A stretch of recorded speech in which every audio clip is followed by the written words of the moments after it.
Today we are going to make sprouted Moong bean curry, which is a Goan specialty and also called as Mooga Ghathi. The main ingredient is sprouted moong, and I have the link in the description how to make sprouted moong, so you can check it out. So the ingredients we need: 1 cup of sprouted moong, jaggery 1 teaspoon optional, mustard seeds 1 teaspoon, 2 red dry chillies, asafoetida 1/4 teaspoon or hing, curry leaves 5 to 6, salt to taste, oil 1 teaspoon for seasoning, water to cook. And to make a paste we need grated coconut, fresh or dry 1 cup, dry red chillies 4, 6 peppercorns, dry coriander seeds 1/2 teaspoon, tamarind paste 1 teaspoon or small marble size ball of tamarind, turmeric powder 1/4 teaspoon.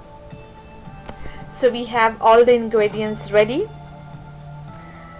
I have kept the water to boil because I like to make this moong beans, cook it in a pot, because in the pressure cooker there are chances that it may become mushy. We want to keep it full, we don't want to make it mushy.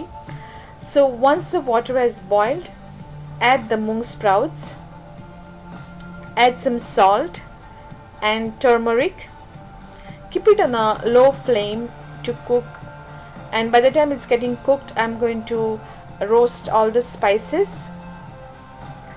So add dry peppercorns, and we are doing dry roasting, so there is no oil needed for roasting.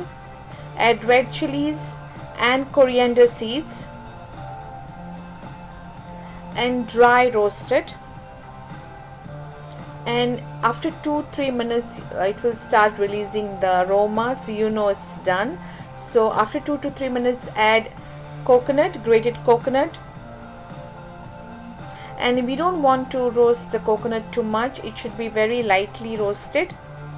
So just keep stirring it on a medium heat for about another 4 to 5 minutes, and as you are roasting it you will see the aroma of the red chilies and the coriander seeds coming out, and it's mixing with the coconut and it smells really good. Add tamarind. You can add tamarind paste or a small marble sized ball of tamarind. Now this is done roasting, it's very lightly roasted. So once it's cooled down, add turmeric, because turmeric gets burnt very easily. Now I'm going to transfer it to the grinder. Add just enough water, enough to grind it to a fine paste. So now moong beans are cooked, they are nice and they are full, they are not become mushy, and it has absorbed the color of turmeric. So I'm going to add the coconut and the masala paste which I have. I'm going to add it to the cooked moong beans,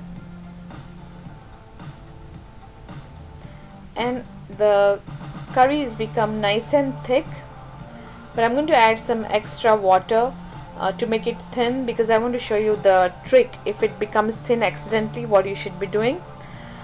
So I'm adding some water and let it cook. Even if you don't add water, you just let it cook for some time, and by the time it's getting cooked I'm going to make my seasoning ready.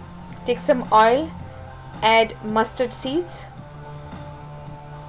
So once the mustard seeds start spluttering, add all your other spices, seasoning spices.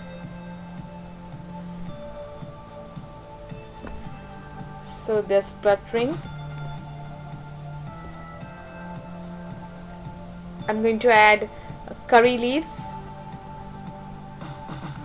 red chillies, and put up the flame, and then finally add a pinch of hing, asafoetida.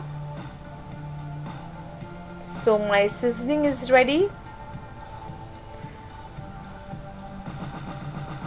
It smells good. So now the curry is also boiling. It's starting to boil. So at this point add jaggery, and it's optional. The original recipe requires jaggery, so I'm going to add it, but it's optional, it's up to you. Or you can add sugar if you don't have jaggery. I prefer to use the jaggery in the curries. So give it a nice stir. And now add the seasoning. The seasoning is just getting together. All the curry is coming together with the seasoning and the masala, the spices getting cooked. It smells really good and yummy. Add some salt. You can taste it before adding salt, because we have already added salt to the sprouts. Now I added some extra water to make it thin, because accidentally if you tend to make the curry thin, here is a trick. Take 1 teaspoon of rice flour,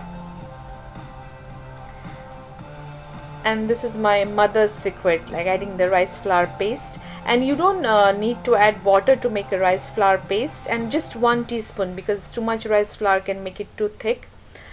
Take 1 ladle full of curry. We're using the same curry, so at the same time rice flour will absorb all these flavors. Make it a paste. Just stir the rice flour and the curry together. And when you add this rice flour paste to the curry, it won't thicken out immediately, so you need to wait to cool it down, because some people tend to just go on adding the rice flour paste to make it thick, but once it cools down it will become thick. So just add it to the curry and let it boil for 1 or 2 minutes, because we want the rice flour to cook. It won't take much time to cook. 1 or 2 minutes the rice flour will be cooked.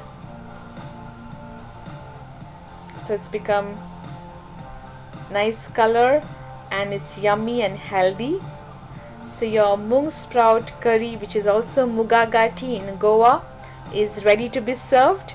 You can serve this with rice, bread, roti or dosa, anything you want. It's tasty and yummy and goes well with any side dishes.